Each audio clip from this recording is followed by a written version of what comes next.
how do you keep up with all the media and information that goes on in our crazy world and in your world of Berkshire Hathaway? What's your media routine? I just read and read and read. I probably read 5 to 6 hours a day. I don't read as fast now as when I was younger, but I read 5 daily newspapers. I read a fair number of magazines. I read 10Ks. I read annual reports, and I read a lot of other things too. So I've always enjoyed reading. I love reading biographies.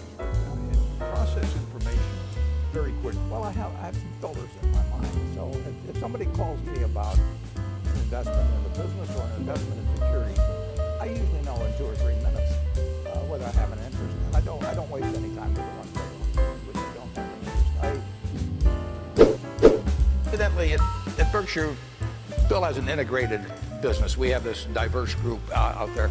But we have 40 managers, and I really encourage them to be doing the same thing. I mean, they run their businesses, and they know how to do it. They're going to make some mistakes, but they basically make the calls, and they don't have to check with us. It's amazing how decentralized we are in that respect. But you know, we bet on brains, and we bet on people with energy and brains and integrity, and they're going to call most of them right. And I think we would lose an awful lot by having all kinds of layers of committees to review that they had to check with, that sort of thing.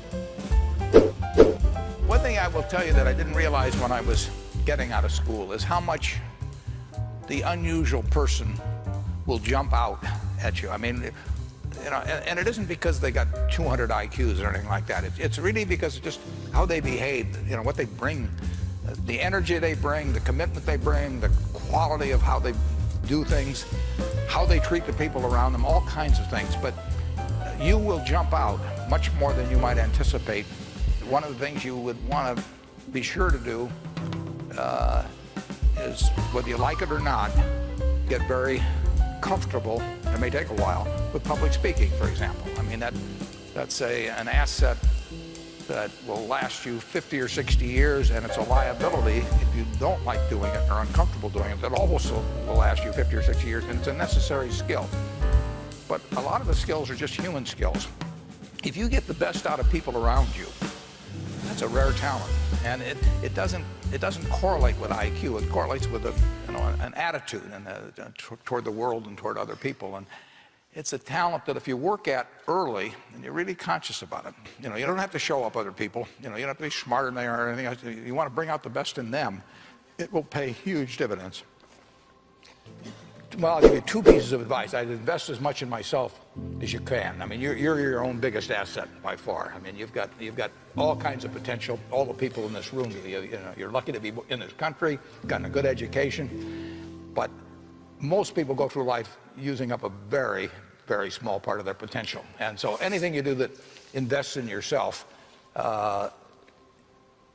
that's the best investment you can possibly make. And then I would follow my passion. I mean, whatever turns you on. You know, I was lucky. I found something early that turned me on.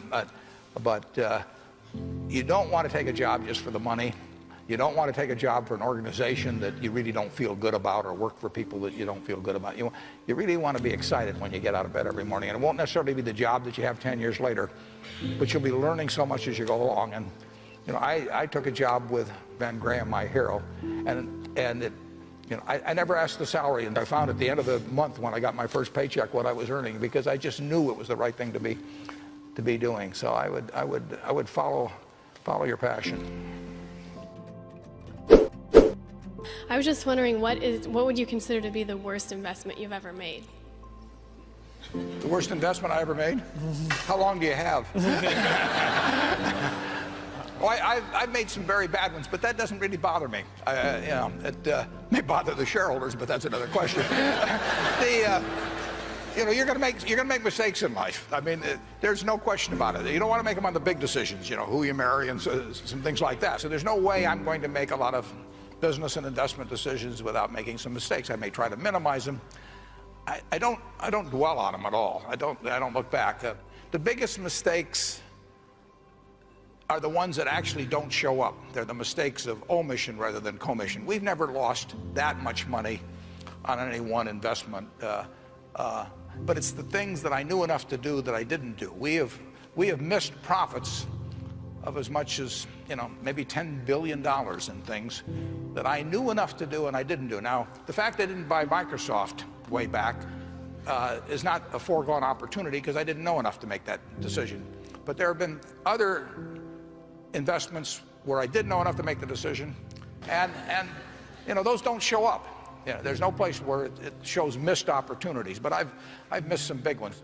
The triumphs in life are partly triumphs because you know that everything isn't going to be a triumph, and I would never get too hung up on mistakes. I know a lot of people that really agonize over them, and it just isn't worth it. I mean, tomorrow's another day, and you live it forward and just go on to the next thing.